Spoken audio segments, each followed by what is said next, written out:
and welcome to Back to the Kitchen. Today I'm here with Carolina Pereira. She's the ambassador for HeforShe Portugal and the founder of My Destiny. And today we're going to talk a little bit about what it's like to travel as a woman. What are people's usual reaction to you traveling? My parents cry a lot. Really? Yeah. First time I went to Indonesia traveling solo was like a big deal for them. Yeah. But I think it was because they didn't actually believe I could do it. Do you get scared? Yeah. I don't have a specific fear. I like the feeling of being a little bit scared. But it's nothing like it's not scared of being raped or robbed or whatever. It's just a general thing. I see. Have you ever experienced anything unpleasant while traveling that you think was due to being a woman? Yeah, it's always scary. I remember that in Lombok, I went to the beach. I was just surfing by myself with shorts and t-shirt. And in the end of the surf session, I was just dressing up. A man grabbed me and he wanted me to go and watch him masturbate. Are you serious? Yeah. So I grabbed my surfboard, punched him, and then walked. When I went to my room at night, I don't know, I just cried a lot. Yeah, and I called a friend and she told me something that I will never forget. She just said, you know, Carolina, you are far bigger than anything that can happen to you. Now we're going to take a break from the questions and we're going to play ping pong. First one, traveling. Indonesia. Adventure. HeforShe. Activism. Changing the world. Women. Equal. Patriarchy. Bullshit.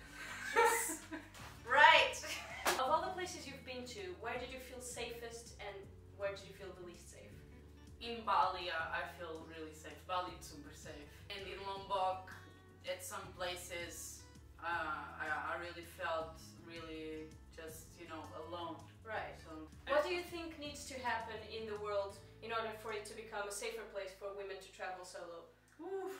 First you need to educate people, then you need to change some infrastructures. For example, on a bus, I know in some countries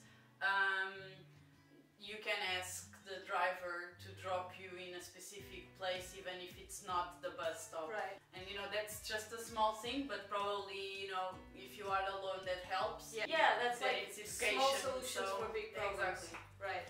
I'm assuming you would encourage other women to travel alone, right? Yeah. Okay, so what advice do you have for those of us who would want to go but are scared?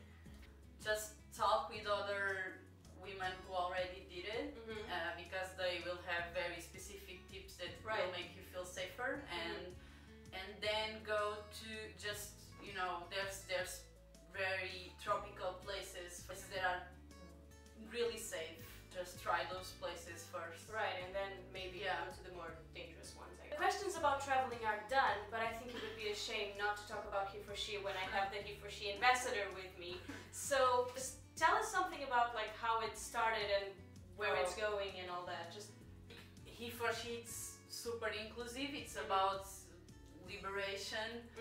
It's about authenticity, and that's something that it's really important for me. You really understand why gender equality is a precondition for every global goal, even climate change. And then the mission was, okay, now you come back to Portugal. So we were just European ambassadors. You come back to Portugal and you will see if HeforShe is needed there or not. I felt that there was not a very strong movement for gender equality for youth, you know.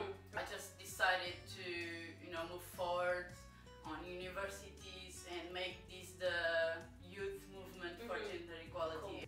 We are spreading the movement.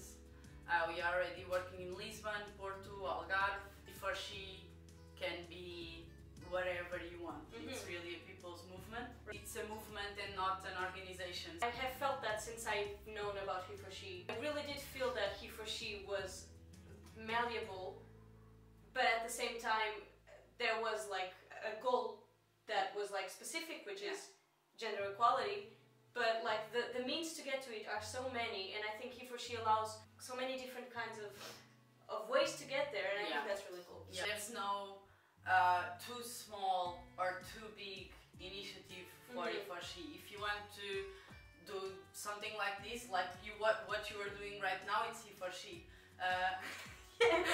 Okay, so now that we're done with the questions, it's time for Woman Up! Corey Schumacher. I think that's how you pronounce it. She is a surfer from California. She has been the world champion in women's longboarding 3 times. Firstly, I love longboard, and then for me, I think it was a something before and after Corey. She's lesbian, and she was sponsored by Roxy and Billabong, but then she was feeling on surfing people give you the sponsorship because you have a good ass. That's so true. Yeah, and not because you actually surf well. Yeah. And so she was, not cool with all of that, and then she decided to come out and deny any sponsorship. The third world title of longboarding was without any sponsorship, and was like a stand for her, like, okay, I can do it without you, without posting my ass on magazines, and again already with a girlfriend, and so that was really strong. And this was actually like some years, I don't know how many, but it a was lot the of 90s, years. right? Yeah, back then it was even harder. There was no women surfing. Like in Portugal, there was no. Okay, so that was it for today. Let us know what you thought. Let us know what you think about traveling alone. If you have traveled alone and have some stories, share them in the comments. Let us know what you think